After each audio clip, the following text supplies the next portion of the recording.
Puji nama Tuhan, Shalom. Selamat pagi untuk teman-teman semua yang sudah dapat bergabung pada pagi hari ini untuk melakukan serabak kita. Saya juga menyapa teman-teman yang menonton secara online dan semua di sosial media Goal Sisi. Tiba saatnya kita akan memulai serabak kita pada pagi hari ini. Namun sebelum itu, mari kita satu dalam doa, kita berdoa. Tuhan, terima kasih Tuhan atas segala penyertaan-Mu Tuhan. Kami dapat berkumpul di tempat ini kembali Tuhan untuk menyembah memuliakan nama-Mu Tuhan. Kami juga berdoa untuk teman-teman kami yang sementara di perjalanan Tuhan. Kiranya Engkau menyertai mereka Tuhan agar dapat tiba di tempat ini dengan selamat. Tuhan, saat ini sebentar lagi kami akan memulai ibadah kami, serabak kami. Kiranya Engkau menyertai dari awal pertengahan hingga berakhirnya serabak kami Tuhan. Tuhan, inilah doa kami dalam nama anak-Mu Yesus Kristus. Kami telah berdoa. Haleluya, amin.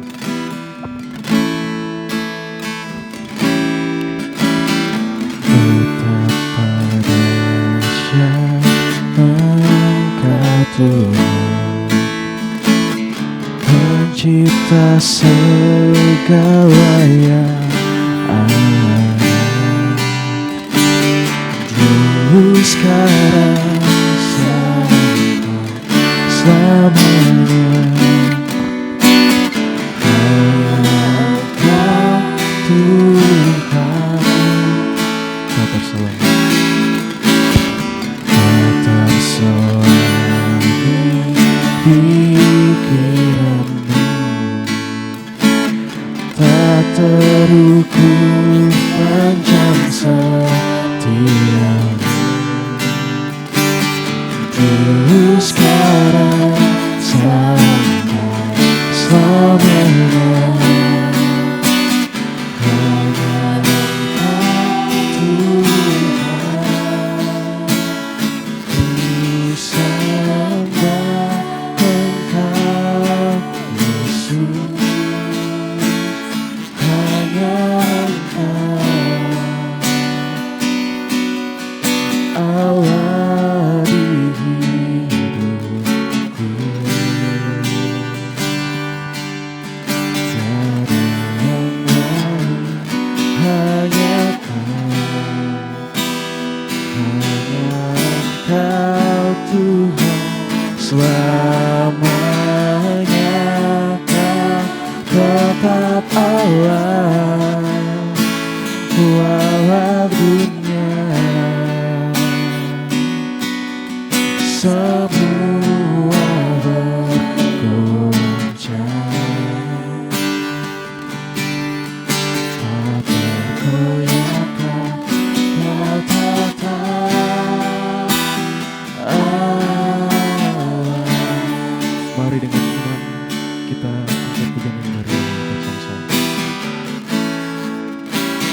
Betapa dahsyat Engkau Tuhan, mencipta segala yang ada, dulu sekarang sampai selamanya. Hanya Engkau Tuhan, tak terselangi pikiranmu, tak terukur panjang setiamu. Dulu sekarang sampai selamanya.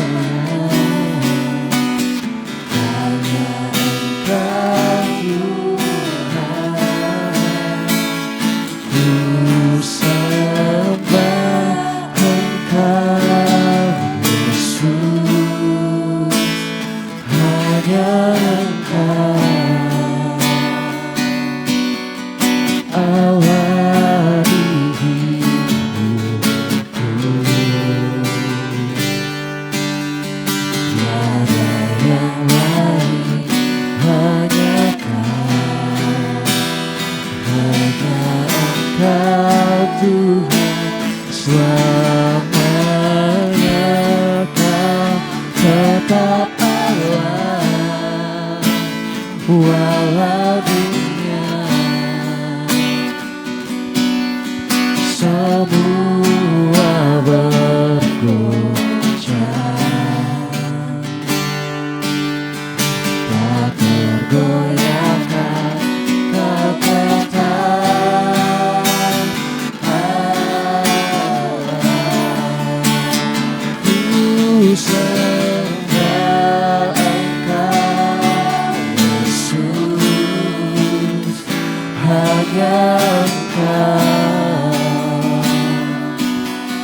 Allah di hidupku. Tiada yang lain, hanya Engkau, hanya Engkau Tuhan selamanya. Kau tetap Allah walau dunia semua bergoncang, tak tergoyahkan kekuatan Allah. Mari kita bersama-sama. Sembah Engkau Yesus, hanya Engkau Tuhan, kekuatan di hidup kami, satu-satunya penyerapan kami Tuhan. Kami akan percaya Tuhan, tiada yang mustahil dalam nama-Mu Tuhan. Hanya Engkau Tuhan selamanya. Kau tetap Allah walau dunia semua bergoncang, tak tergoyahkan kekuatan Allah.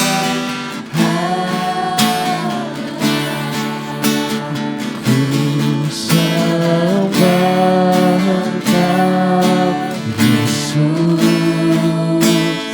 hanya Engkau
semua bergoyang,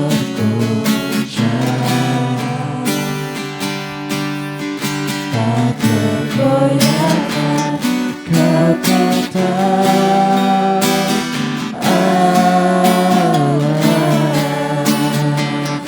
kau tetap Allah, kau tetap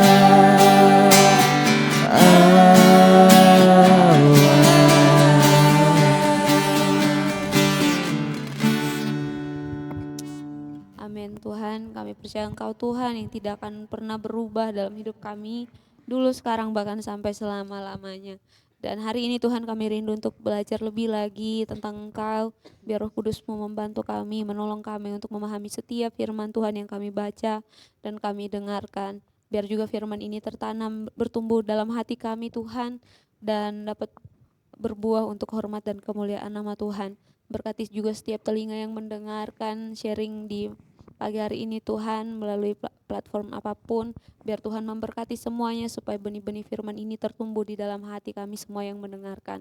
Terima kasih Tuhan, terpujilah nama-Mu. Di dalam nama Tuhan Yesus kami sambut firman-Mu. Haleluya. Amin.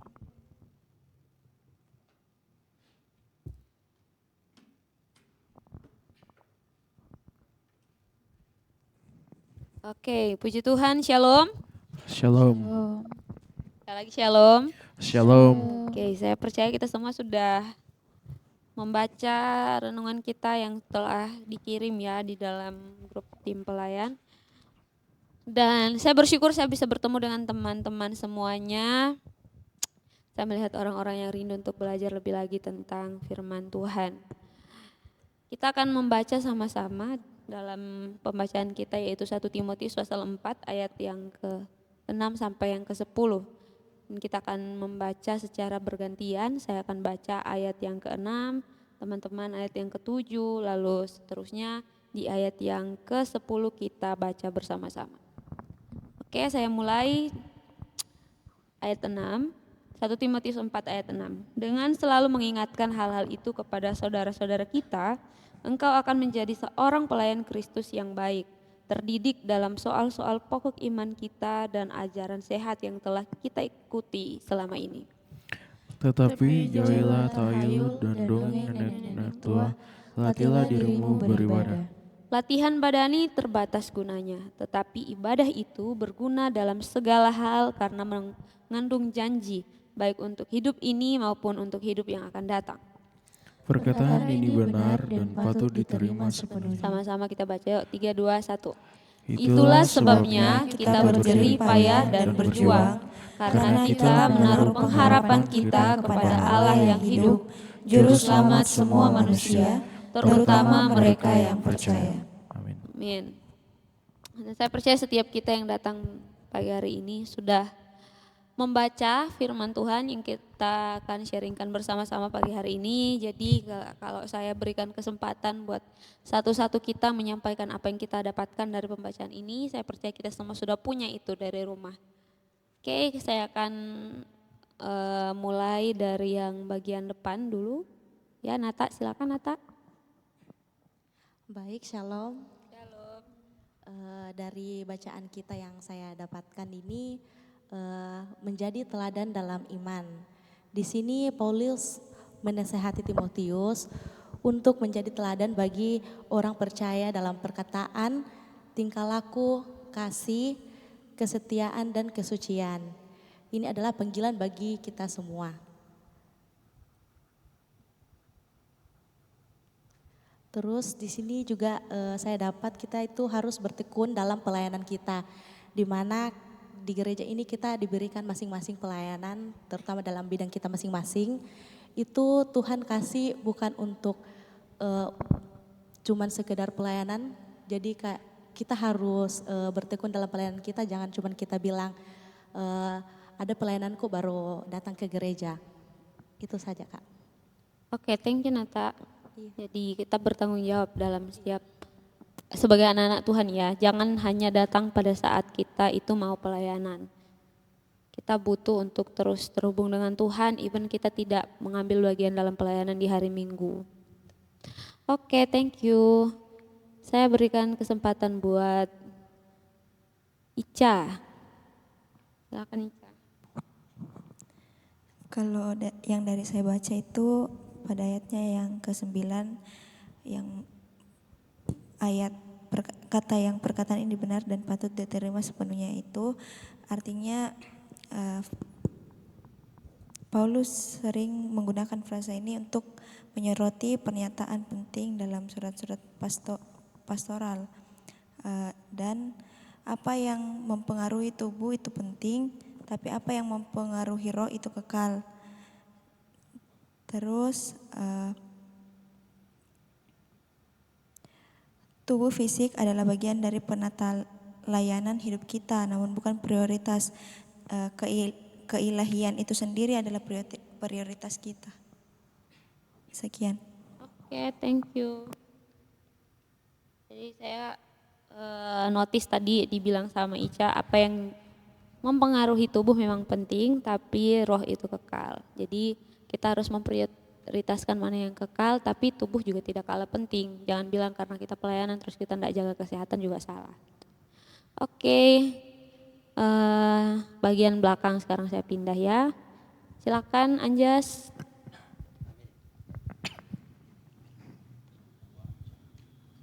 Holly. Vito.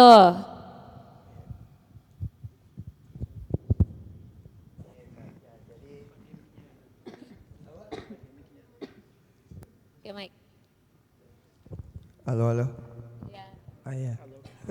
Jadi berdasarkan firman Tuhan yang telah kita baca pada malam hari ini, ada beberapa ayat yang saya tandai. Itu ada pada ayatnya yang ke-8 dan ayatnya yang ke-10. Di mana dibilang di situ bahwa latihan badani terbatas gunanya, tetapi ibadah itu berguna dalam segala hal.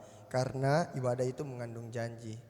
Dan menurut saya firman tersebut benar adanya, di mana Tuhan telah berkata bahwa Dia itu merupakan janji yang benar, janji yang hidup, dan janji yang kekal. Di mana pada ayat 10 dikatakan bahwa itulah sebabnya kenapa kita berjerih payah dan berjuang. Karena kita menaruh pengharapan kita semua kepada Allah yang hidup, Juru Selamat semua manusia, terutama mereka yang percaya. Oleh karena itu menurut saya ditekankan pada firman Tuhan pada malam hari ini, itu mengatakan bahwa biarpun tubuh kita itu segar, bugar, kuat, itu semua tuh tidak ada apa-apanya jika iman kita itu lembek, lemah. Asik. Sama halnya seperti percuma saya kita makan banyak, tapi asupan untuk rohani kita, iman kita itu kurang. Jadi kayak kita gampang untuk terombang-ambingkan. Mungkin Ya, seperti that's begitu. right. Thank you Vito. Jadi luar biasa.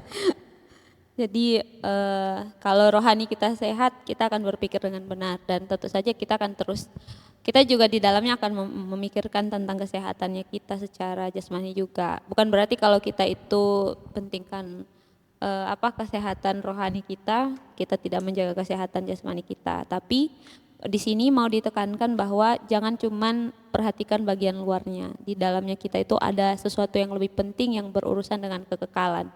Dan itu yang lebih baik kita prioritaskan gitu. Jadi urusan yang kekal. Tadi sudah disinggung sama Ica kalau memang badan ini penting, tubuh ini penting, tapi roh itu kekal. Ya, jadi ibadahlah. Ibadah itu mengandung janji. Dan di ayat orang kalau janji sama kita pasti di dalamnya kita akan berharap sama janji itu. Dan itu yang dikatakan di ayat yang ke-10. Kenapa kita berjerih lelah, kenapa kita berharap, karena ada janji di sana. Dan janji Tuhan itu ya dan amin. Oke, saya pindah lagi ke Putra, silakan. Oke. Jadi yang saya bukan yang saya dapat sih, maksudku yang saya tandai di sini ayat 6. Di sini Timotius dinasihati untuk terus mengingatkan umat tentang ajaran yang benar. Jadi saya saya mengambil contoh, maksudnya persamaannya seperti kita. sebagai sesama pelayan di sini, sudah betulkah kita mencerminkan ajaran yang betul bagi orang di luar sana? Jangan apa ya? Kita cuma dibilang, "Oh, pelayan Tuhan itu dia sering di gereja, dia aktif di gereja, pelayanan," tapi pas tutur kata kita, perilaku kita tidak mencerminkan apa ini, kembali lagi terang sama garam dunia, itu sama saja dengan nol. Padahal di sini seperti yang kita tahu di ayatnya yang ke-10, di situ sudah dibilang ada janjinya Tuhan, dan janji Tuhan itu ya dan amin.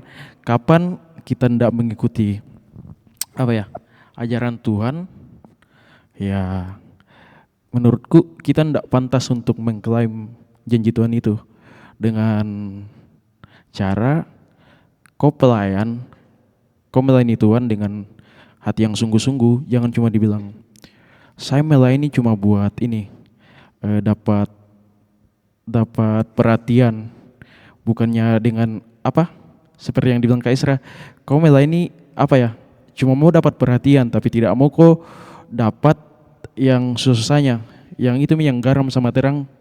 Nah, jadi itu yang saya dapat dari ayat ini, Kak. Jadi jika kita mau melayani, ya harus dengan hati yang sungguh, jangan dengan niat yang lain. Itu dari saya, sekian. Nanti tambah. Oke, thank you. Jadi Putra ini sebenarnya dia ada kesusahan di bagian mencari anggota, karena beberapa dari anggotanya itu sering menolak untuk pelayanan. Jadi lebih memilih mungkin pelayanan yang lain, padahal memang bisa tapi menolak untuk melakukan pelayanan parking ministry. Padahal itu pelayanan yang mulia juga gitu. Apa salahnya dengan parking? Apa yang bikin kita merasa malu dengan melayani orang-orang yang datang gitu? Mungkin kita berpikir pelayanan di mimbar itu atau di altar itu lebih daripada yang ada di bawah. Tapi mungkin tuntutannya beda, tapi kalau kita mengerjakannya dengan sungguh-sungguh, itu yang Tuhan lihat. Percuma kalau misalnya kita kelihatan terus tapi memang kita mengerjakannya dengan motivasi yang lain.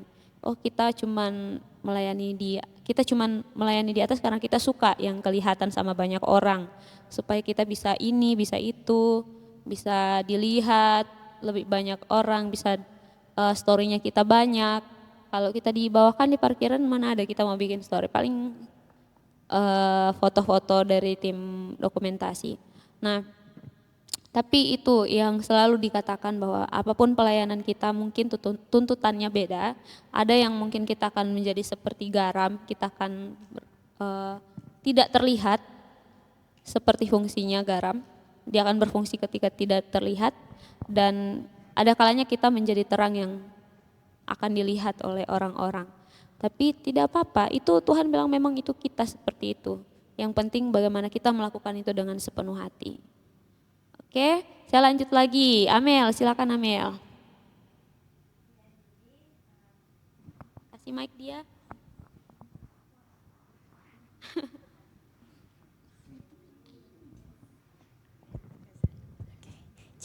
Cek, ada? Oke.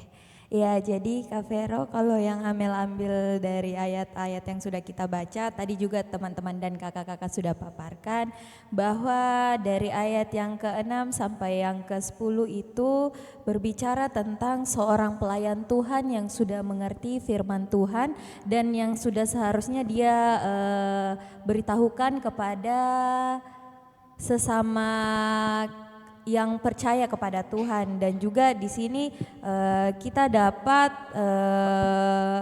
menolak ajaran yang sudah salah, karena kita sudah tahu bagaimana maksud dari firman Tuhan, dan juga di mana di sini kita bisa melatih diri kita dalam kesalehan, karena itu merupakan sebuah aset penting, karena itu untuk hidup kita yang sekarang dan untuk kehidupan yang nanti akan datang atau hidup kekal.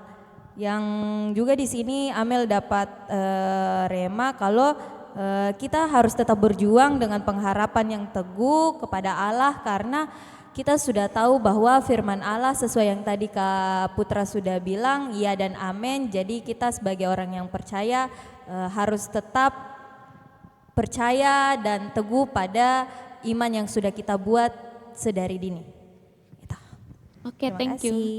Jadi tadi saya highlight di kalimat utamanya, dia bilang bahwa ini ayat lagi tertuju kepada orang-orang yang seharusnya sudah paham tentang ajaran-ajaran yang sehat, dan tugasnya itu untuk menyampaikan lagi buat orang-orang, karena waktu itu marak ajaran-ajaran yang lain, ajaran-ajaran yang menyesatkan. Jadi mulai diperingatkan buat anak-anak rohani yang sudah mengerti, sudah pelajari tentang dasar-dasar iman dan juga tentang pengajaran yang benar. Jadi buat kita semua juga tugasnya kita adalah kita harus tetap belajar tentang kebenaran firman Tuhan, dan tugas kita tidak hanya selesai di belajar saja. Kemarin sudah disinggung, kalau kita sudah tahu, tugasnya kita adalah mengajar selanjutnya. Jadi hidup kita itu enggak semuanya tampung ke dalam diri kita sendiri, tahu sendirian, tapi temannya enggak tahu apa-apa gitu kan, sayang temannya. Jadi dikasih tahu. Nah, kalau kita di bidang-bidang pelayanan tertentu sama, begitu juga berlaku. Apalagi ini di dunia pelayanan. Kemarin itu disinggung, di gereja ini tuh kita tidak hanya melatih orang itu untuk, bukan melatih, tidak hanya membuat orang itu hanya belajar tentang Alkitab, tetapi tentang skill juga kita terus berusaha untuk upgrade di tempat ini. Jadi dua hal ini harus berjalan secara bersama-sama, supaya ketika kita keluar, ketika kita berada di tempat kita masing-masing di mana Tuhan percayakan, di tempat itulah kita mempraktekkan yang kita sudah tahu itu. Jadi disitulah kita membawa dampak. Nah, kan kita berapa jam di gereja? Mungkin dalam 1 minggu itu ya berapa kali lah kita datang ke gereja, tapi kebanyakan kan kita di luar, di tempat kerja, di kampus, di mana, di rumah kah, di kos. Nah, ajaran-ajaran yang sudah kita terima itu, bagaimana kita mau melakukan itu sebagai orang-orang yang sudah dibekali dengan ajaran-ajaran yang sehat, dengan dasar-dasar iman. Tadi yang Putra bilang, jangan sampai kita itu cuman bagusnya itu pas hari Minggu di gereja, di pas pelayanan. Di rumah itu keluarga kita ngeluh, dosen kita ngeluh, bos kita juga ngeluh. Kalau misalnya kita ndak datang ke kantor, bos lebih suka gitu, karena mungkin kita di kantor malas atau suka mengeluh dan lain sebagainya. Jadi sebagai anak-anak Tuhan ini juga harusnya menjadi kesadaran buat kita gitu. Firman Tuhan tidak hanya untuk kita sekedar tahu, tapi harus dilakukan ya, supaya itu yang dibilang kita itu menjadi dampak buat orang-orang. Apa yang kita tahu tidak hanya sebatas pengetahuan. Oke, silakan Ana.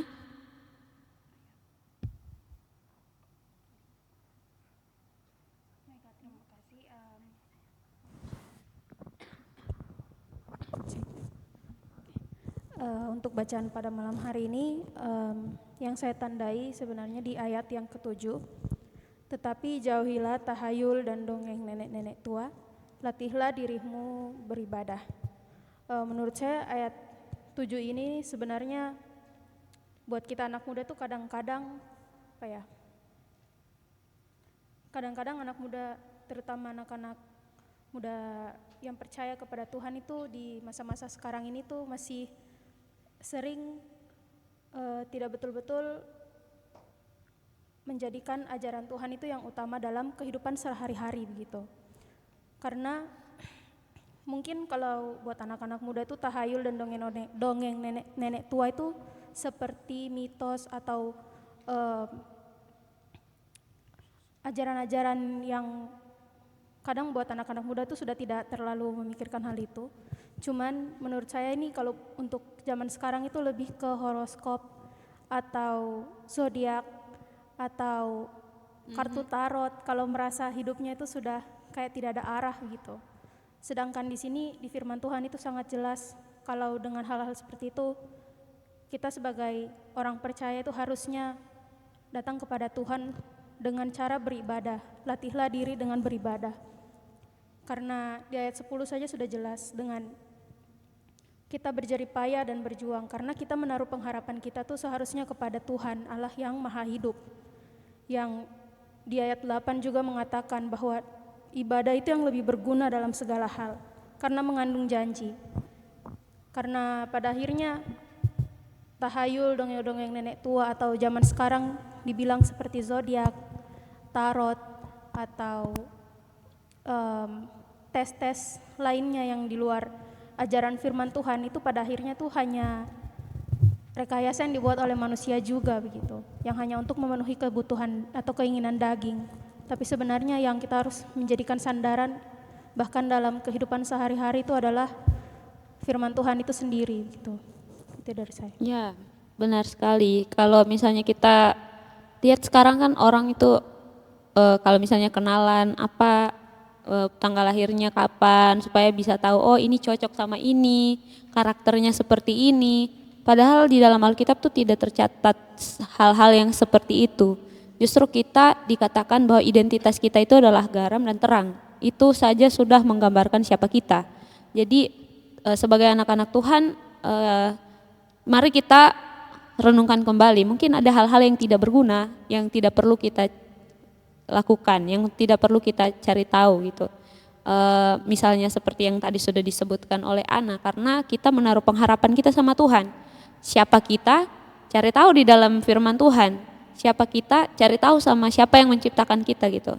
Itu yang lebih tepat, bukan cari oh siapa kita berdasarkan tanggal lahirnya kita, berdasarkan sio-sio atau apalah itu yang sebenarnya karakter kita itu ditentukan sama hal-hal yang itu. Tapi Tuhan tidak berkata seperti itu dalam kehidupan kita sebagai orang anak-anak yang percaya kepada Tuhan. Makanya tadi sangat baik dikatakan mari kita bersandar sama Tuhan, punya pengharapan sama Tuhan. Mari kita memandang Tuhan saja gitu. Kalau misalnya orang itu ingin melihat masa depannya dengan ramalan-ramalan atau memang dengan bintang-bintang, dengan tanggal lahir, orang suka meramal masa depannya, baca firman Tuhan. Apa yang tertulis di sana sudah jelas untuk masa depan kita. Tuhan menyediakan pengharapan yang tidak akan pernah hilang dan Tuhan menyediakan rencana yang terbaik buat kehidupan kita. Gitu ya. Selanjutnya Sheila silakan. Terima kasih atas kesempatannya Kak. Mungkin dari yang saya dapat dari bacaan kita kali ini tentang dari 1 Timotius 4 ayat 6 sampai 10. Di sini yang saya dapat hendaklah kita bukan hanya sebagai pendengar firman saja, tapi hendaklah kita juga menjadi pelaku firman. Dan untuk mencapai hal tersebut, mungkin kita bisa mulai dari melatih diri kita dalam sebagai pelayan Tuhan dalam kesalehan. Dan juga dalam ayat ini Paulus menasihati Timotius bahwa latihan jasmani memang berguna, tetapi latihan rohani jauh lebih berharga karena bermanfaat untuk hidup yang sekarang dan hidup yang akan datang. Di sini juga kita diajak untuk tetap setia melayani Tuhan dengan hidup saleh, menjaga iman dan berpegang pada pengajaran yang benar. Dan kesalehan juga ini bukan hanya untuk kepentingan rohani, tetapi juga menjadi kekuatan dan teladan dalam menjalani hidupnya kita sehari-hari. Mungkin itu saja Kak. Oke, thank you. Nah ini menarik ya. Tadi saya sempat sebelum naik ke sini sempat juga belajar sedikit tentang ini. Jangan hanya kita sampai di pengetahuan yang tadi saya katakan, jangan hanya kita sampai sekedar pendengar tapi bukan pelaku. Karena firman Tuhan berkata, berbahagialah orang yang mendengar tapi tidak sampai di situ dan merenungkan dan melakukan firman. Jadi tidak sampai di kita mendengar, habis itu kita merenung saja, tapi kemudian kelakuan kita itu tidak sama dengan apa yang Tuhan firmankan. Nah, sebenarnya di ayat yang ke-6 itu dikatakan kita itu menerima ajaran-ajaran dasar-dasar iman, kemudian ajaran-ajaran yang sehat, ajaran-ajaran yang benar buat kita. Itu berbicara mengenai pengajaran-pengajaran yang kita terima, entah kita baca firman Tuhan, entah itu ajaran yang kita dapat di gereja ini atau di gereja di mana tempat kita bertumbuh gitu ya. ajaran-ajaran itu yang kemudian dikatakan di ayat yang ke-7 kalau tidak salah, ayat yang ke-8. Ayat yang ke-7 dikatakan, tetapi latihlah dirimu beribadah gitu. Ibadah di sini dalam bahasa aslinya dipakai kata avodah, bahasa Ibrani. Itu artinya to worship, to work, and to service. Jadi tidak hanya sebatas ibadah yang kita tahu itu ibadah yang kayak hari Minggu, pujian penyembahan, tapi kita juga harus work for it. Kayak maksudnya setelah kita mendengarkan firman Tuhan kita lakukan. Jadi avodah di sini berarti kita mengabdi sama Tuhan. Nah, mengabdi sama Tuhan itu seperti apa? Bukan hanya datang di hari Minggu, tapi pada saat kita keluar dari gereja pun kita masih menjadi orang-orang yang melayani Tuhan, orang-orang yang telah menerima ajaran yang benar itu. Kerjakan apa yang sudah kita terima, apa yang sudah kita dengar, value-value di gereja, tentang ajaran-ajaran dasar-dasar iman kita yang sudah kita ketahui, itu yang kita lakukan. Yang dikatakan latihlah dirimu beribadah, maksudnya adalah latihlah dirimu untuk melakukan apa yang sudah kamu baca itu. Lakukan. Jadi entah itu tentang ibadah kita, pujian penyembahan kita, atau dalam pekerjaan kita, pada saat kita melayani, lakukan itu dengan ajaran yang benar, dengan sesuai dengan apa yang sudah kita terima. Jadi supaya pelayanan kita adalah pelayanan yang punya dampak gitu. Supaya pekerjaan kita pun pekerjaan yang punya dampak. Supaya ibadah kita juga ibadah yang bukan ibadah yang asal-asalan, bukan ibadah yang penting hari Minggu harus ke gereja karena saya Kristen. Bukan seperti itu, tapi karena memang kita tahu apa yang benar gitu. Ya, saya mau dengar lagi. Vito, silakan Vito. Masih ada?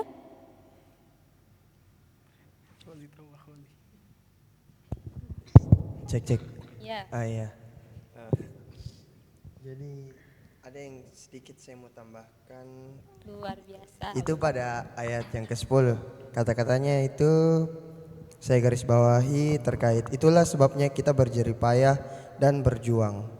Nah, hal ini yang dimaksud yaitu berjeripayah dan berjuang itu kita berjeripayah dan berjuang untuk melayani Tuhan. Di mana seperti yang tadi kita sampaikan Kak, bahwa mungkin ada orang yang tidak melihat terkait jeripaya ataupun perjuangan kita dalam melayani Tuhan, entah itu di parking ministry maupun di atas mimbar. Namun semua hal tersebut itu tidak perlu membuat kita risau atau apapun itu, kayak saya sudah berjuang, saya sudah berusaha, tapi kenapa kayak tidak dihargai Kak. Kayak tenang saja, ada Tuhan yang maha melihat. Betul. Dan yang saya ingin tanamkan bagi teman-teman semua bahwa hidup itu merupakan perlombaan. Hidup itu merupakan perlombaan di mana kita semua itu harus berjeripayah, harus berjuang untuk dapat menyenangkan hati Tuhan. Karena semisal sudah memang waktunya, kita sudah bisa berjuang lagi. Kita sudah tidak bisa berusaha untuk melakukan apapun yang Tuhan kehendaki, apapun yang Tuhan senangi, apapun itu untuk mendapatkan janji Tuhan. Oleh karena itu mungkin saya cuman mau ingatkan kembali ke teman-teman bahwa tidak usah mau terlalu kayak hitung-hitung terkait pelayanannya, mau kayak banding-bandingkan dengan orang.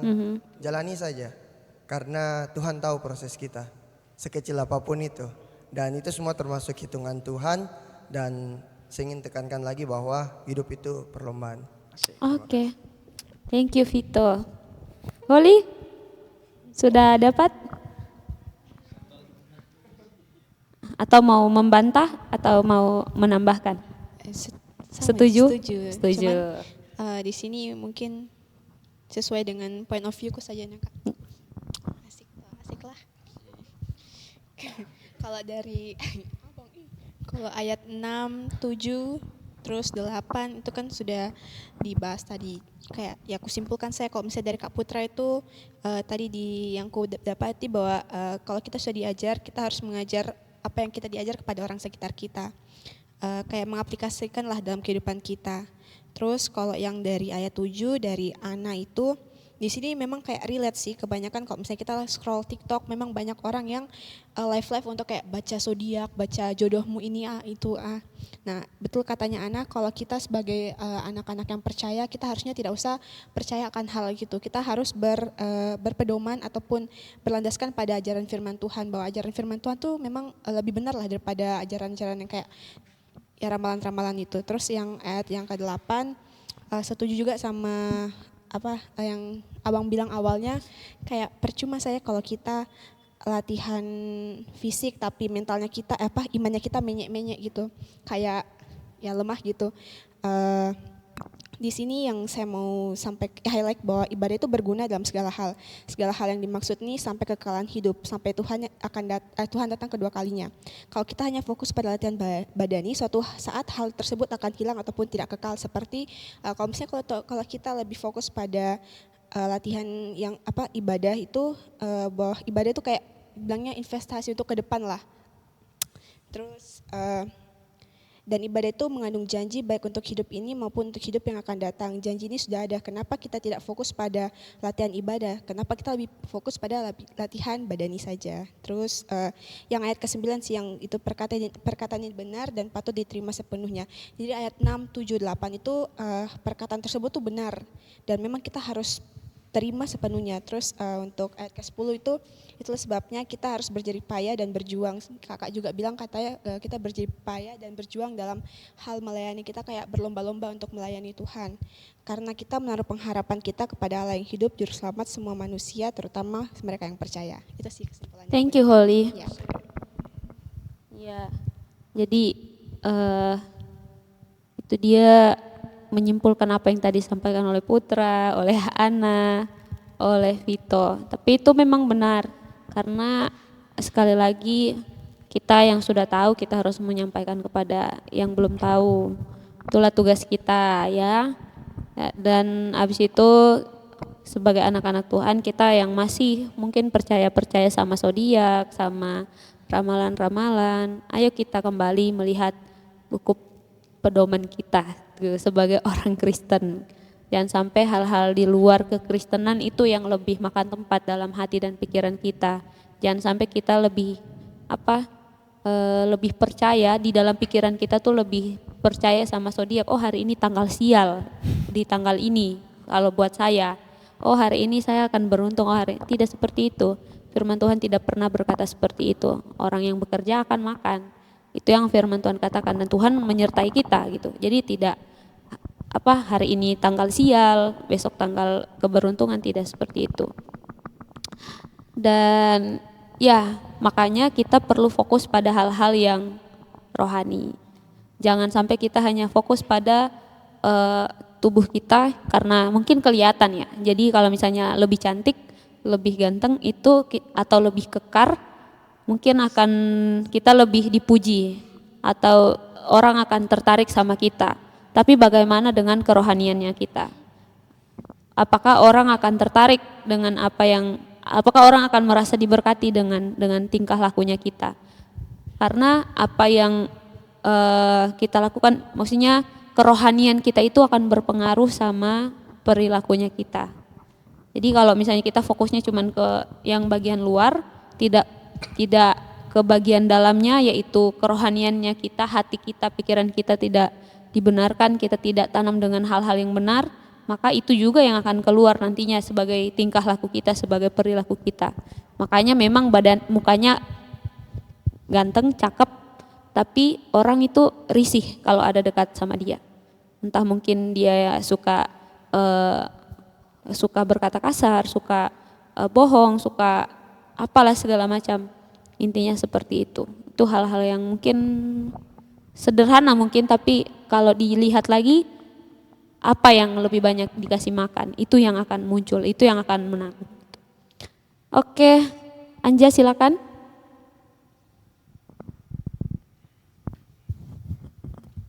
Cek. Oke, terima kasih. Luar biasa pembacaan kita pagi hari ini ya.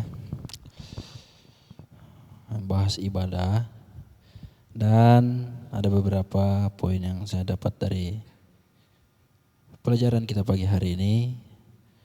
Tentunya dari 1 Timotius 4 ayat 6 sampai 10 ini, di ayat 6 dulu.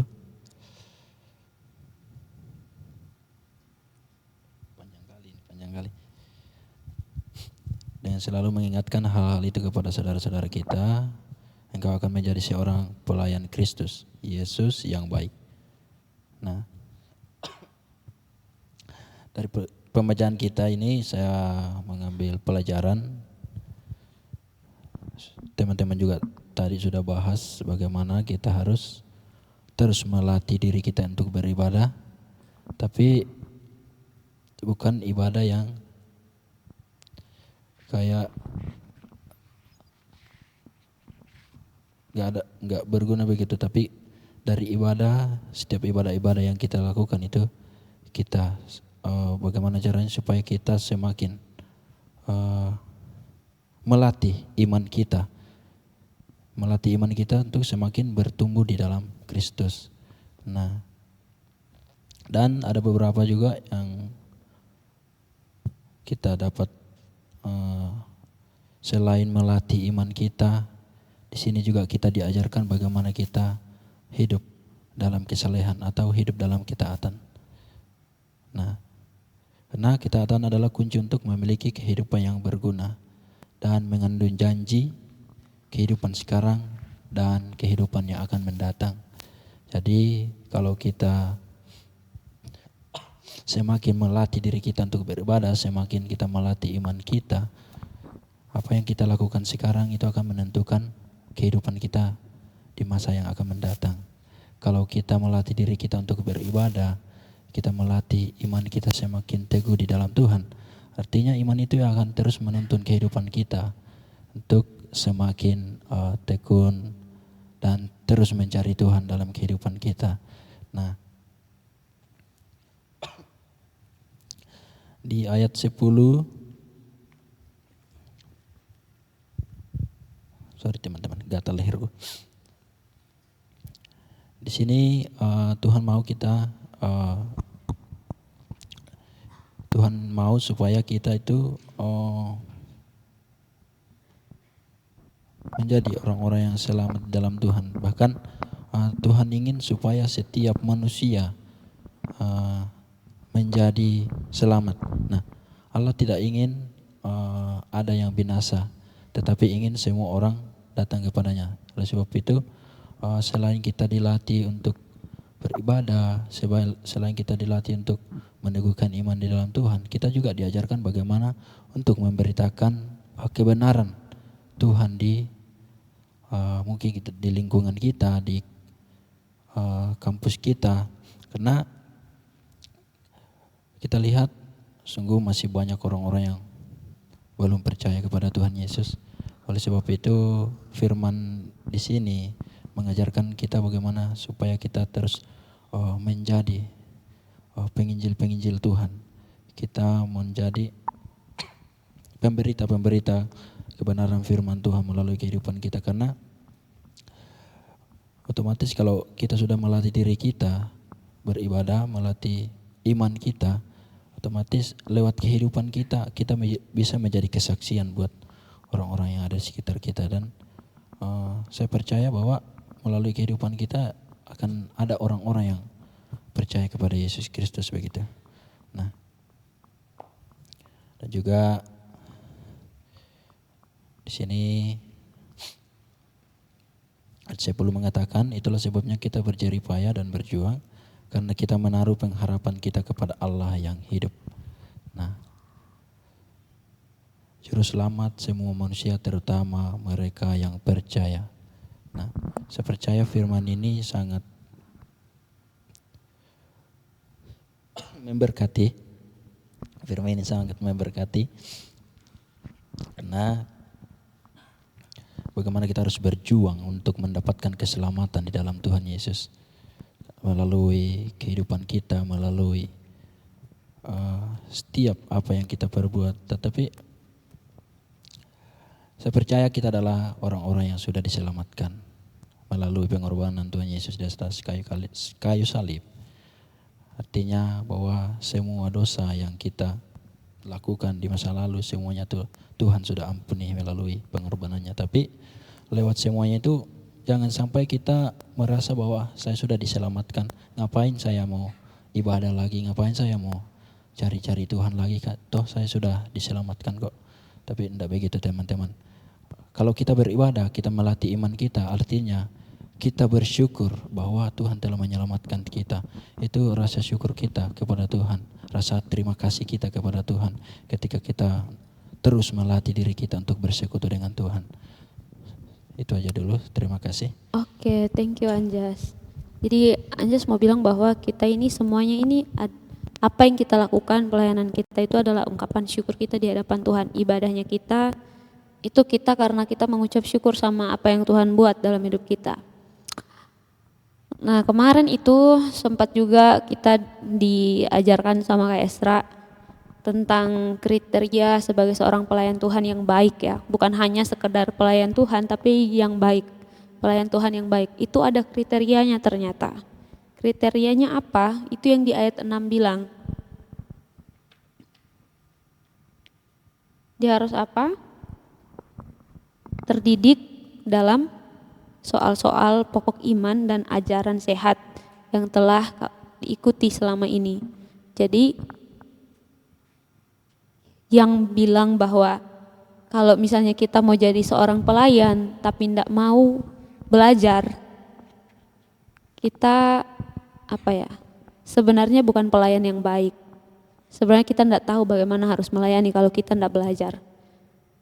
Jadi kalau misalnya kita mau melayani Tuhan, cuman mau tampil, tapi tidak mau ikut sama-sama ibadahnya, fellowshipnya, trainingnya, kita lagi tidak mau untuk menerima ajaran-ajaran yang benar.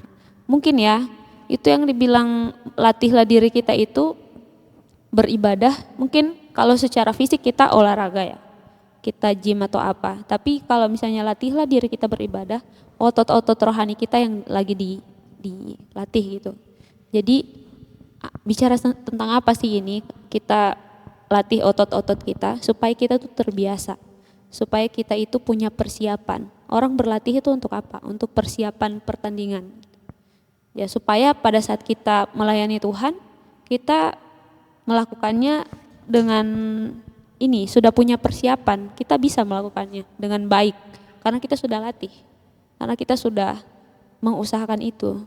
Jadi kita berlatih beribadah bukan supaya selamat ya. Kita sudah selamat dan tadi Anjas bilang bagaimana kita mengucap syukur atas keselamatan yang Tuhan berikan buat kita itu ya kita beribadah. Kita menerima ajaran yang benar, kita melakukan itu tidak hanya untuk diri kita tapi untuk orang-orang di sekeliling kita. Tita, silakan Tita. Ya, Tita sudah ada tadi. Yes, tidak dapat. Yes, tidak dapat.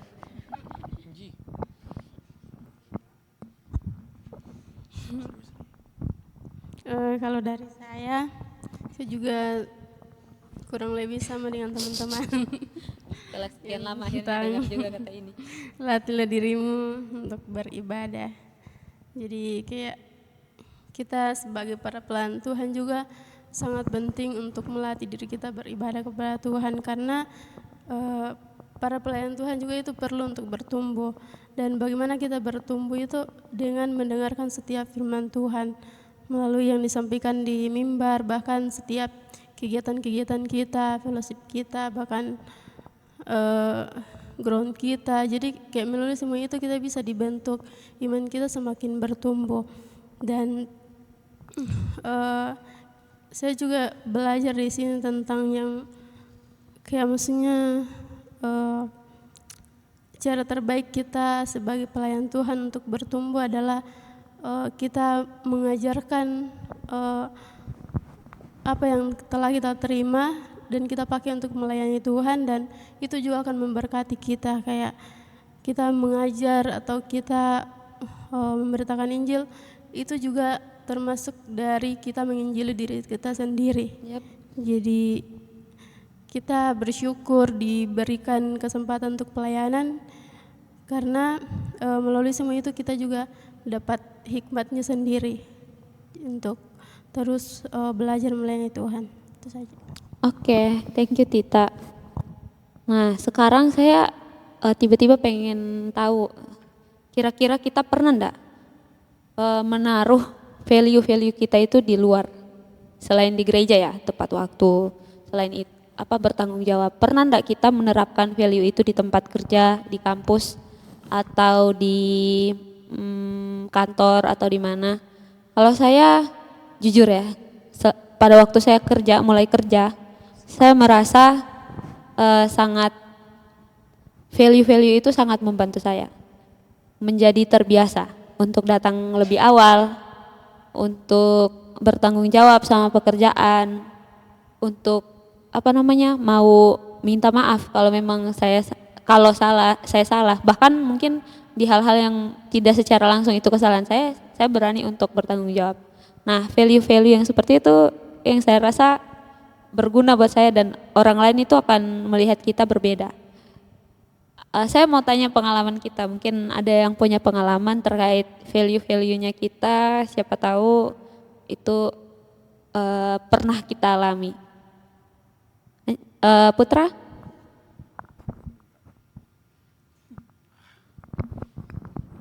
Oke.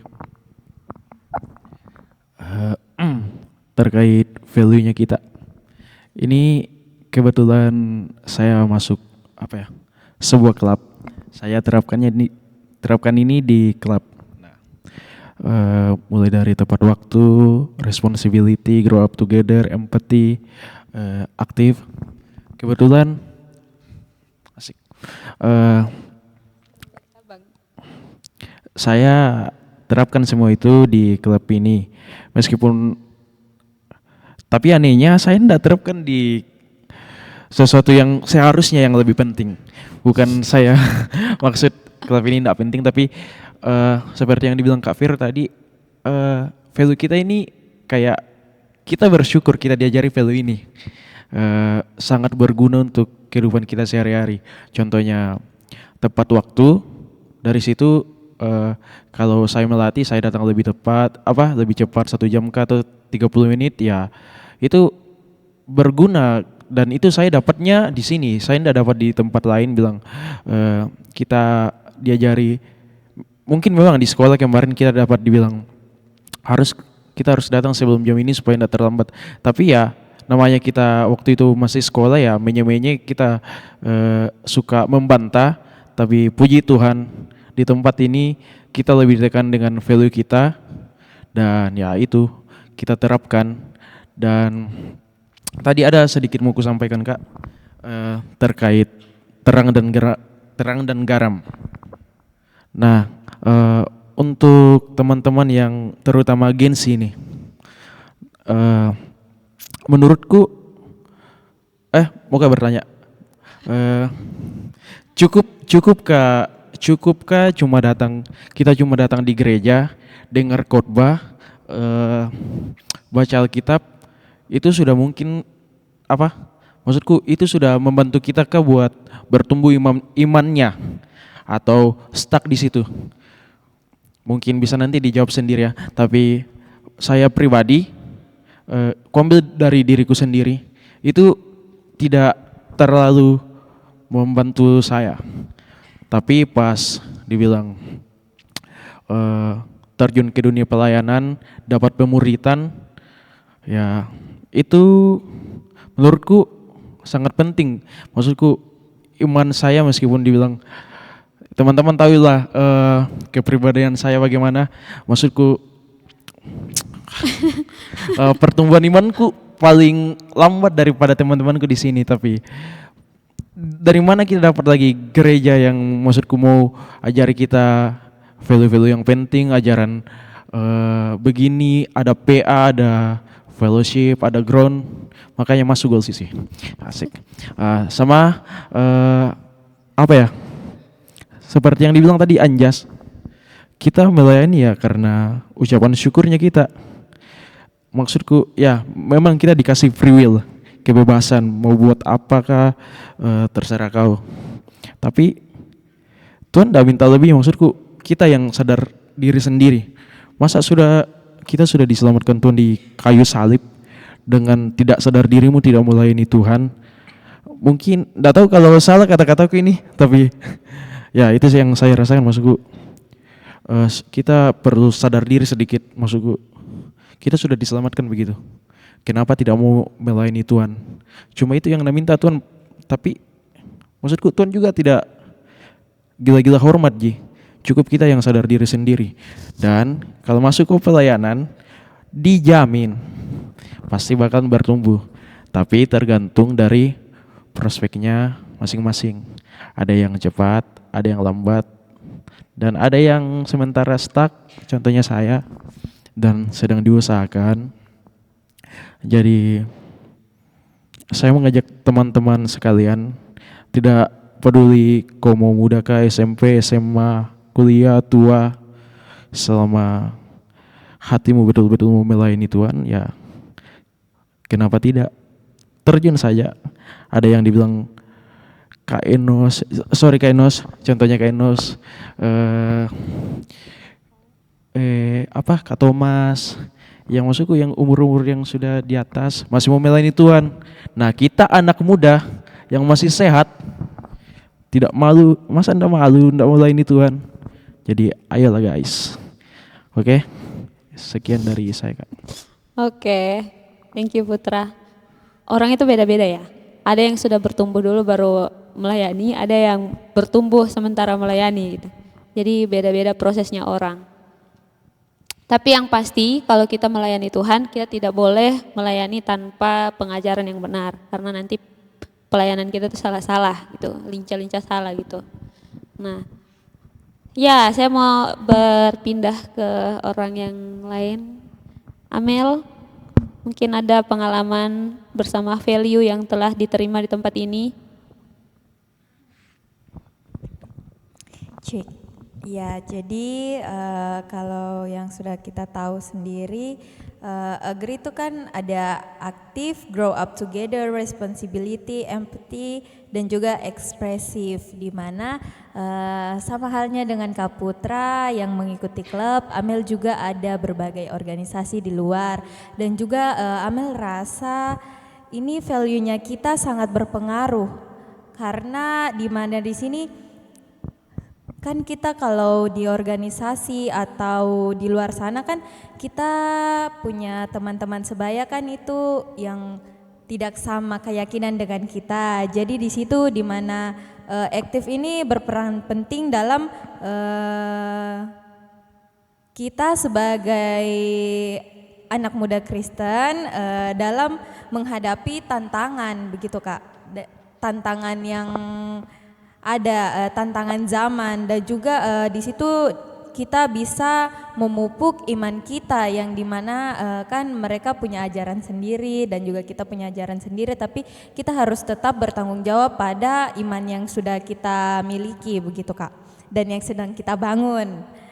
Dan juga grow up together, dimana kan kalau kita di sebuah organisasi pasti kan ada tingkatannya, dimana di situ kita tidak membiarkan yang baru, kan biasanya kan kalau orang yang baru kayak contohnya kan kayak pelayan Tuhan yang baru join sama kita kan tidak mungkin kita kasih biar saja, tapi kita tuntun mereka juga, jadi kita sama-sama mau bertumbuh, begitu Kak. Begitu halnya dengan di luar sana juga, jadi kayak kita juga belajar bareng sama-sama mereka kan. Kalau semisalkan juga kita keluar dari sebuah organisasi atau kegiatan yang sedang kita ikuti kan pasti mereka yang akan meneruskan apa yang sudah kita jalani sebelumnya.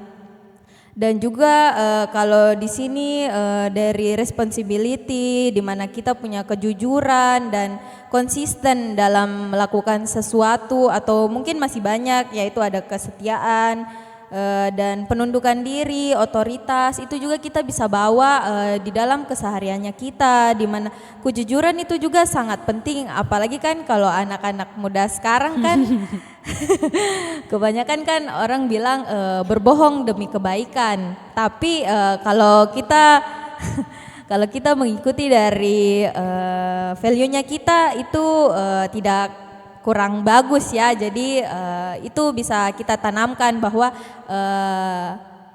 pokoknya kita harus jujur, walaupun memang itu sebuah faktanya itu menyakitkan, tapi karena value-nya kita, jadi kita sudah harus bisa bawa yang dari gereja, kita harus memupuk biar kita bisa jujur sama orang gitu. Walaupun konsekuensinya sakit, tapi mau tidak mau.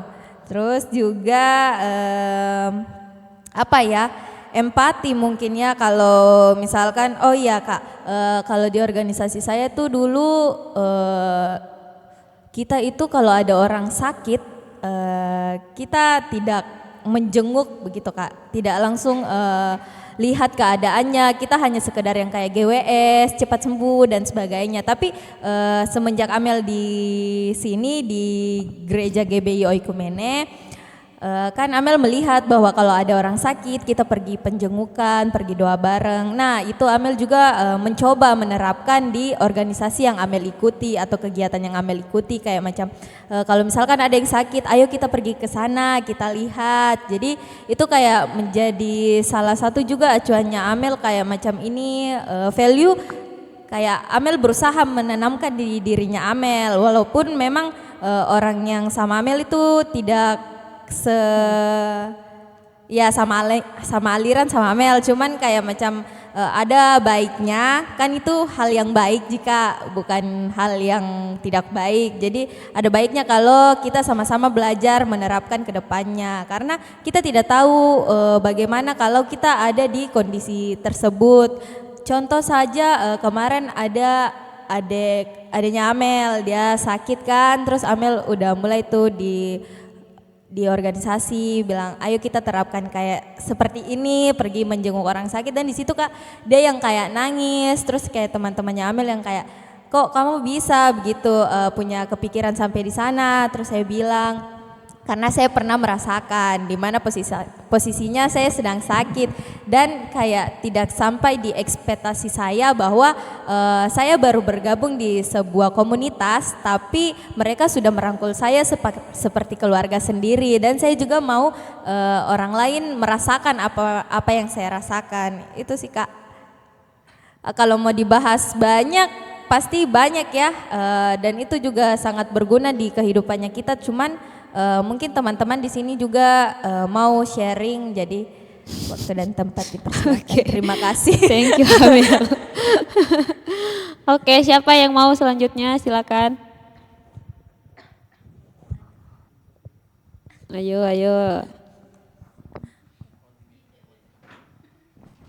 Ya, silakan Natalia. Belum punya pengalaman atau belum punya value? Ica, silakan Ica. Kalau saya itu sama yang seperti Kak Cira tadi bilang, yang masalah pertanggungjawaban. Kemarin baru-baru diuji di organisasi, tapi ya kembali lagi value-nya kita di sini menanamkan yang responsibility itu. Nah di organisasi kan saya sekretaris, terus yang lumayan rapatnya sampai jam 2, jam 3. Ya, terus kemarin karena mungkin gagal fokus, karena kurang tidur dan kurang makan, jadi saya buat satu kesalahan. Nah, karena kayak sadar saya salah toh, jadi saya minta maaf duluan sama teman-teman dan kakak-kakak steering. Dan di situ awalnya takut bilang bakalan dihakimi dan lain-lain, tapi karena berani untuk bilang maaf, jadi pas eval tidak terlalu kena marah, yang kayak dinasehati baik-baik saja. Jadi puji Tuhan itu. Thank you Cak. Ana, silakan Ana. Ya Kak, sebenarnya dari kelima value ini saya lebih highlight ke ekspresif sih Kak. Mungkin kalau di gereja kita ini ekspresif itu lebih ke pelayanan kita ya. Bagaimana kita melayani seperti dalam pujian penyembahan ataupun skill kita. Tapi kalau untuk di luar, terutama kalau untuk saya kayak di komunitas saya begitu. Ekspresif ini tuh saya maknai itu seperti lebih ke skillful sama impactful yang ada di ekspresif ini. Jadi mungkin kalau di komunitas itu tidak ada yang namanya kayak struktur organisasi atau sistem tertentu gitu yang jelas ya. Jadi kayak semua orang tuh kayak sama untuk hak-haknya di dalam komunitas itu. Tapi kadang karena dengan sebegitunya seolah-olah komunitas ini tuh banyak orangnya tapi tidak banyak yang mau turut andil dalam mengembangkan komunitas ini. Gitu. Jadi kalau untuk saya tuh lebih ke ekspresif. Jadi di komunitas ini tuh saya berusaha supaya komunitas ini tuh bukan hanya tempat saya untuk kayak datang dan ikut ramai, tapi saya juga bisa tunjukkan bagaimana minat saya atau hobi saya itu bisa menjadi satu dampak begitu. Satu dampak, entah itu hal yang simpel, tapi saya harap itu keberadaan saya itu memiliki makna di komunitas itu gitu. Itu sih Kak.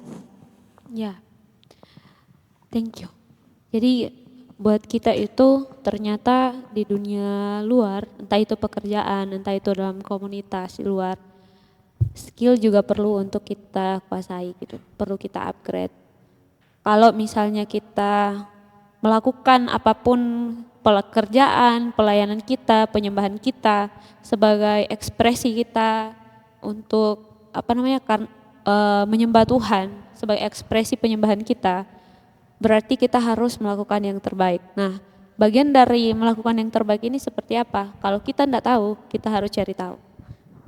Apalagi kalau kita sudah terjun di dalam situ. Jangan sampai selamanya kita karena tidak tahu ya tidak tahu. Bagaimana caranya kita mau jadi dampak buat orang lain kalau apa yang kita tidak tahu ya kita tidak tahu. Jadi kita tidak bisa buat. Tapi sebisa mungkin pelajari dan usahakan untuk menguasai skill yang baru. Jangan kita, tidak tahu saya tidak tahu, maaf ya saya tidak bisa kerja yang ini. Tapi coba dulu cari tahu bagaimana cara kerjanya. Kan sekarang sudah lebih mudah ya untuk belajar. Banyak cara kita bisa tahu itu. AI kah, YouTube kah, banyak cara kita bisa tahu. Ya, itu salah satu value. Kita perlu mengekspresikan penyembahan kita di dalam segala bentuk apa yang kita kerjakan, pekerjaan, pelayanan, ibadah kita, ekspresikan itu sebagai penyembahan kita kepada Tuhan. Maka kita akan melakukan itu dengan sepenuh hati dengan yang terbaik yang akan kita berikan. Sehingga orang-orang bisa melihat dan memuliakan Tuhan, ya. Oke, sekarang Holly.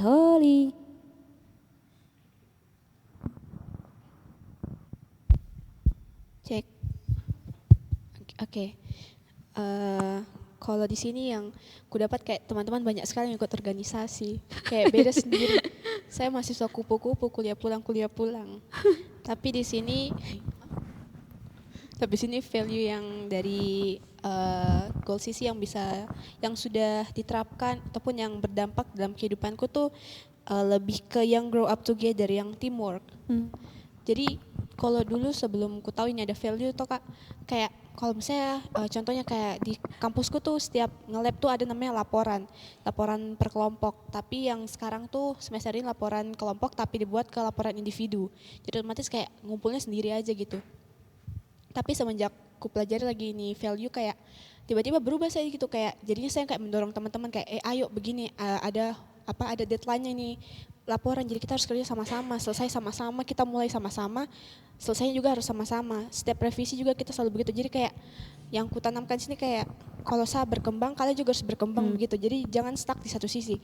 Jadi ada temanku yang dulunya kayak kemarin udah ikut 3 percobaan, kita satu tim kayak maksudnya saya lebih kayak kecet dia kayak enggak kok sayang kayak ini mata kuliahmu, jadi kayak maksudnya teamwork dari kelompokku ini yang kayak ku utamakan gitu, kayak kelompokku biar dominan, biar semuanya selamat gitu, maksudnya semuanya selesaikan gitu. Terus selain poin itu ku dapat juga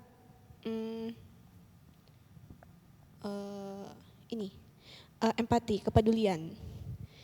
Baru-baru akhir ini sih kayak kurasa kepedulianku tuh tinggi di sekitar lingkunganku, kayak lingkungan kampusku, karena kan di lingkungan kampusku ini nggak semuanya orang yang mampu lah dibilangnya. Ada yang dalam kondisinya maksudnya kayak mungkin mereka orang tuanya pas-pasan untuk membiarkan mereka kuliah gitu. Kadang nggak ada uang sakunya, jadi kadang kita yang punya kayak teman-temanku yang kita berkelebihan, kadang kita sharing makanan sama mereka begitu. Sedih toh. Terus juga kadang kita kayak kadang ada yang sakit gitu, kita kasih mungkin kayak uang gitu, kita kumpul-kumpulin semuanya. Jadi di situ sih yang saya rasa kayak kepeduliannya kita tuh terbentuk di situ sih. Terus mungkin ajarannya juga kayak ekstra, kayak before time itu memang kuterapkan dalam hidupku, kayak kalau kuliah misalnya jam 8, jam 7.30 saya sudah di kampus begitu. Selama semester ini sih kuusahakan before time, ternyata ada benefitnya juga. Kadang kayak dosennya datang sebelum waktunya juga, itu kan dapat nilai plusnya juga. Jadi ya terima kasih buat Kaisra sudah mengajarkan before time. Itu saja, terima kasih. Oke, thank you Holly. Wow. Anjas, silakan Anjas. Oh nanti Pi, Tita.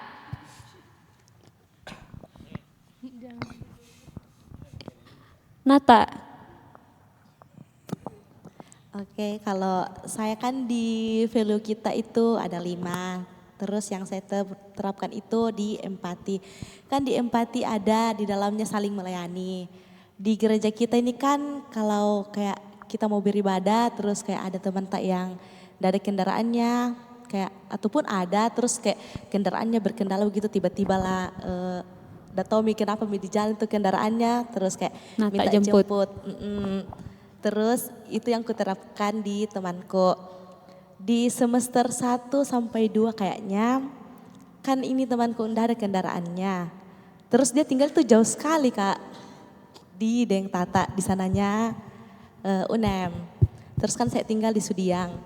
Jadi itu kalau kelasnya pagi-pagi sekali, jadi saya kayak pagi-pagi sekali aja siap-siap begitu. Jadi kayak setiap hari kan kelasku setiap hari. Setiap hari tuh ku antar jemput Ki, dari rumahku ke rumahnya baru ke kampus lagi. Begitupun juga kalau pulang. Tapi untuk sekarang dia sudah ada kendaraannya, jadi sudah Mi. Dia yang jemput Nata. Enggak. Kira Karena di balas. kendaraanku. Jadi sama-sama Mi bawa motor ke kampus. Itu juga. Terima Wow. kasih. Thank you Nata. Vito. Menguasai semua Ya, baik. value kayaknya ini. Terima kasih. Sama-sama. Jadi value yang saya terapkan, yang saya dapatkan dari Goal Sisi, yang saya terapkan di tempat PKPA saya, atau bisa dibilang magang lah. Jadi itu ada pada poin grow up together, terkait teamwork dan tidak menghakimi, dan juga empati terkait kepedulian. Jadi saya ingin bercerita bahwa terkadang di tempat saya magang itu saya kurang apa ya dibilangnya, kurang happy lah, kurang happy karena di sana itu bukan cuman soal terkait apa yang bisa saya dapatkan, apa yang bisa saya pelajari, namun ternyata banyak hal yang di luar ekspektasiku.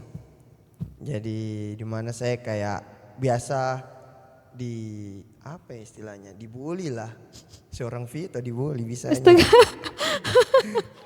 Namun saya berpikir bahwa mungkin itu merupakan cara pendekatannya mereka kepada kita anak-anak yang baru. Tapi saya bingung kenapa cuma saya.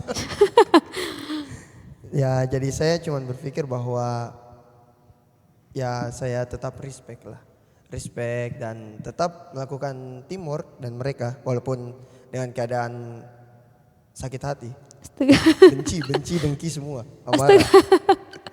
Dan pernah sekali-sekali ada perkataan yang kurang menyenangkan hati, namun saya berpikir bahwa apa yang saya sudah dapatkan walaupun saya baru bergabung di Goal Sisi di sini, terkait dulu tingkah laku yang saya lakukan yang awal-awal kayak masa bodoh, tidak peduli dengan sekitar. Bahkan pertama pun itu saya harus ketemu Valdo 3 kali baru saya ingat namanya Valdo.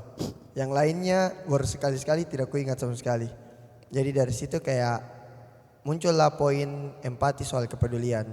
Nah itu yang saya terapkan juga di tempat saya magang, tempat saya PKPA, bahwa saya harus lebih peduli terhadap sekitar. Dimana kayak tidak semua mata itu tertuju pada saya, tidak. Saya juga harus memperhatikan lingkungan sekitar saya agar apa yang bisa saya lakukan itu semua dapat bermakna bagi mereka. Dan ketika saya minta tolong kepada mereka, dapat ditolong karena saya peduli kepada mereka begitu. Itu yang saya dapat. Terus terkait tadi yang saya cerita bahwa tentang saya tidak menghakimi, itu sebenarnya ada bulian yang sangat menyakitkan di mana saya tidak menerima hal itu. Tapi saya berpikir bahwa Tuhan kita itu Maha Pengampun, di mana Dia menciptakan kita itu segambar dan serupa dengan Dia. Walaupun sulit untuk memaafkan, itu butuh 1 hari. 1 hari di tempat magang, pasnya pulang baru saya bicara langsung dengan senior itu. Ya saya bilang bahwa ya saya minta maaf walaupun bukan saya yang memulai, tapi semua itu untuk suatu keberhasilan lah bagi teamwork. Asik. Ya mungkin itu saja yang bisa saya sampaikan. Thank you Vito. Terima kasih. Ya sudah menerapkan value ya sedikit-sedikit. Thank you Vito. Sela silakan Sela. Kalau dari saya sama kayak teman-teman yang organisasi Kak. Apa ya, kalau value-nya banyak diterapkan di organisasi Kak. Salah satunya itu contohnya yang grow up together, lebih terasa di situ Kak. Biasa di organisasi kan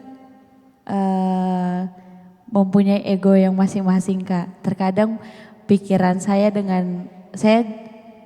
sama kayak Kak sebagai sekretaris umum Kak.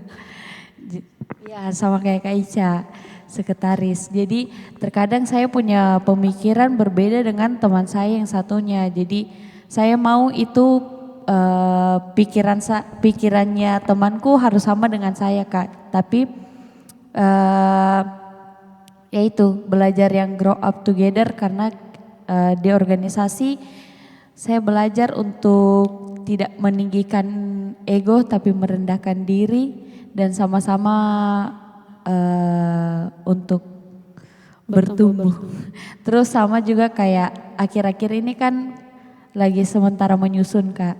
Terus melihat teman-teman yang lain sementara kesulitan terkait mungkin ada yang studi kasus harus pergi ke rumah sakit, meminta data dan lain-lain. Kadang saya menawarkan diri Kak, kayak mungkin antara kalau tidak sibuk saya menawarkan diri, kalau sibuk saya cuma bilang semangat. Ya. Ya mungkin itu aja sih Kak, empati ke teman-teman yang sementara meneliti. Thank you Stella.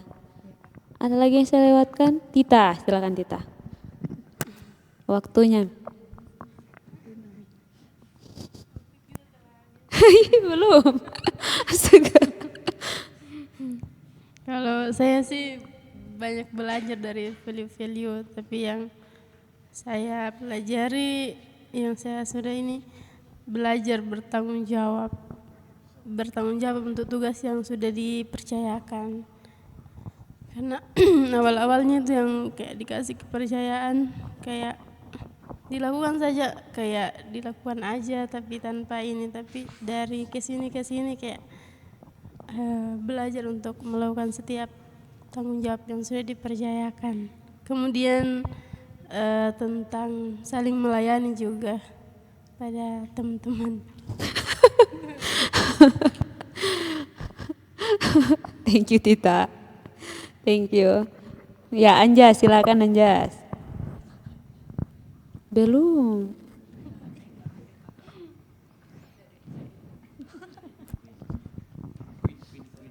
Queen bingung? Ayo Anjas, silakan.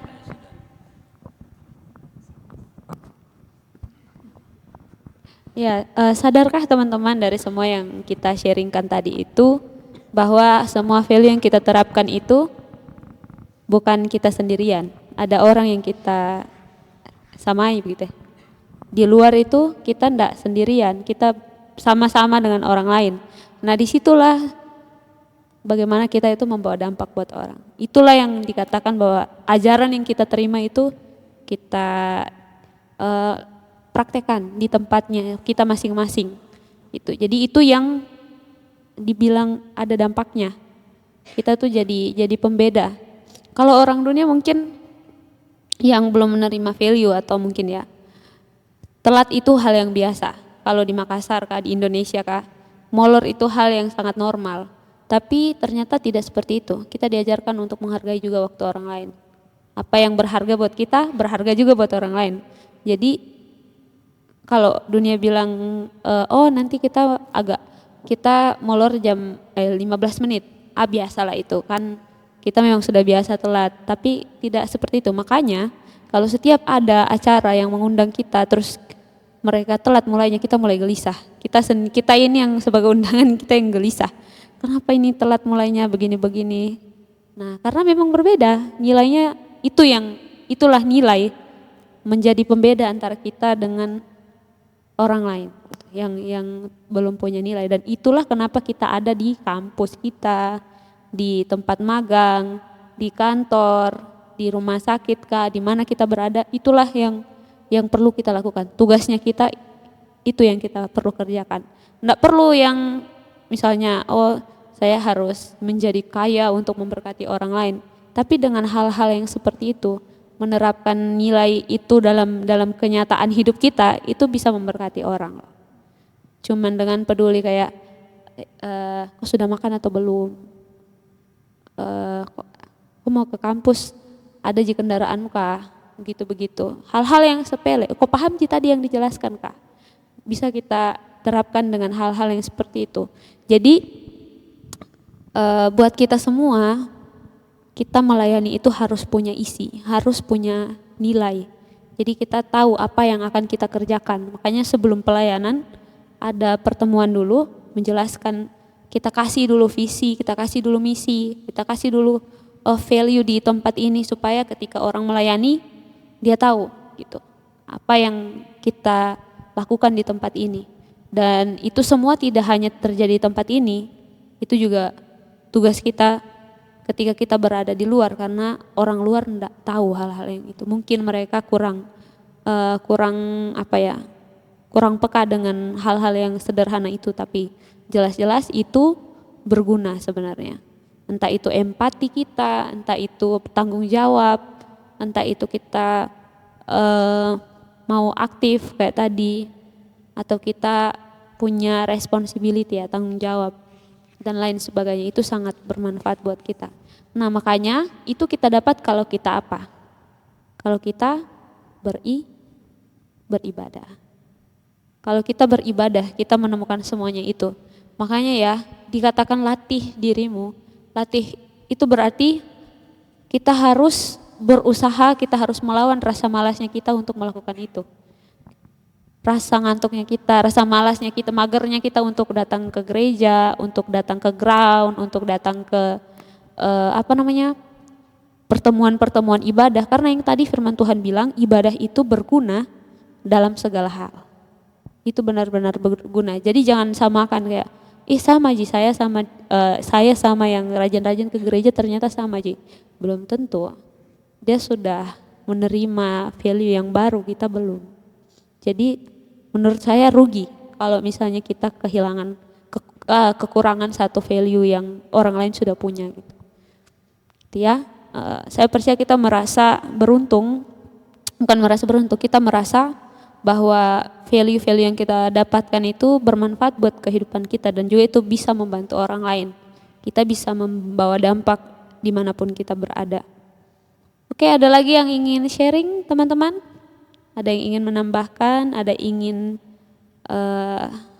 cerita? Saya kasih waktu 12 jam ya. GG, ada yang mau ditambahkan? Tidak ada? Iskia? Aman, Geral? Yabes? Rizkia, Rombe, Queen? Tidak ada. Devan? Aman ya. Ada lagi yang mau ditambahkan? Teman-teman mungkin ada yang saya lupakan, saya lewatkan.